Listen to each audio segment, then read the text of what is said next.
Olá, bem-vindos ao Med Talks, a sua pílula diária de informações sobre saúde e bem-estar. Todos os dias, às 5 da manhã, a gente traz conteúdos novos para ajudar e incentivar a busca por uma vida mais saudável através do conhecimento. E hoje vamos falar de um assunto muito sério e, infelizmente, cada vez mais comum: o esgotamento emocional.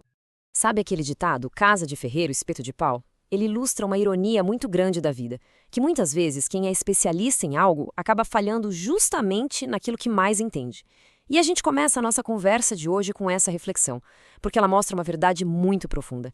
Ninguém, absolutamente ninguém, está imune às armadilhas da própria mente. E olha, eu falo isso com total propriedade. Por mais que eu estude o cérebro, as emoções, hoje eu mesmo estou vivendo um processo de esgotamento.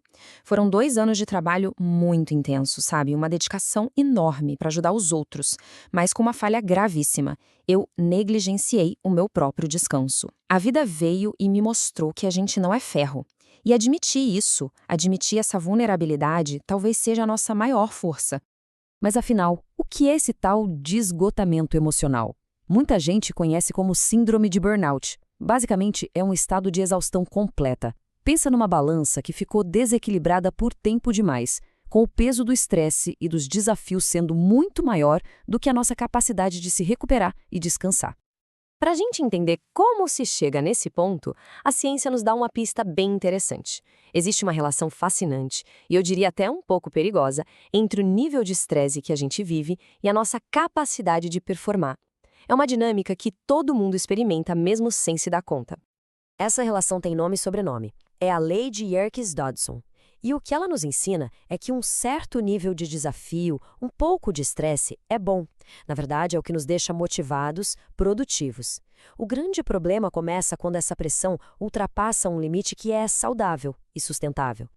Pensa no gráfico disso como se fosse uma montanha, uma curva no formato de um U de cabeça para baixo. No começo da subida, conforme o desafio aumenta, a nossa performance melhora. A gente atinge o pico, o nosso melhor desempenho. Mas, se o estresse continua aumentando, a gente começa a descer a montanha pelo outro lado. E aí o desempenho despenca, indo direto na direção da exaustão. Então, funciona assim. De um lado da curva, com pouco estresse, vem o tédio, a apatia. Lá no topo da montanha, a gente está no ponto ideal, com energia, foco. Mas do outro lado, com o estresse demais, a gente entra na zona do perigo, do esgotamento, da ansiedade e no limite do colapso. O equilíbrio, como sempre, é o segredo. Agora, uma das coisas mais importantes sobre o burnout é que ele não aparece do dia para a noite.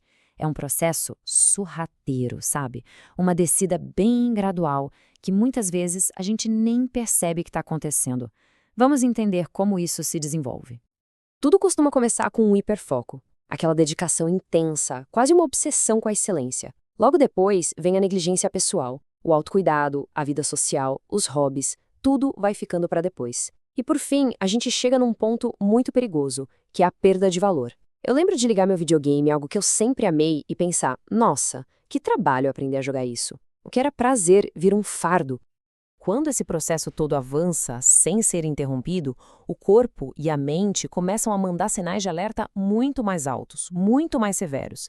Chega um ponto que ignorar se torna praticamente impossível.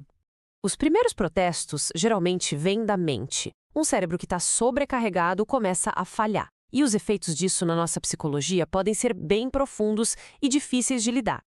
A gente fica com os nervos à flor da pele, a irritabilidade vira regra, a ansiedade parece um nó no peito que nunca desata. E a confusão mental, nossa, chega num ponto que, no meio de uma conversa, a gente esquece completamente o que estava falando.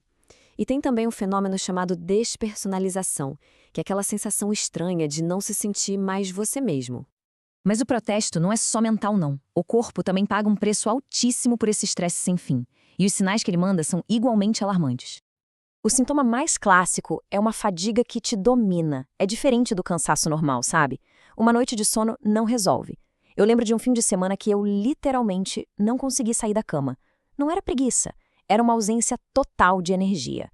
O sono fica desregulado, a digestão vira um caos e o corpo inteiro parece que está em estado de alerta. E tudo isso nos leva a uma questão mais filosófica. Grande parte desse caminho em direção ao esgotamento é pavimentado por uma ideia, uma cultura muito tóxica sobre o que é ter sucesso e ser produtivo. Quantas vezes a gente já não viu essa frase por aí? Ela vende a ideia de que o sacrifício total do descanso, do lazer, é o único caminho para o sucesso.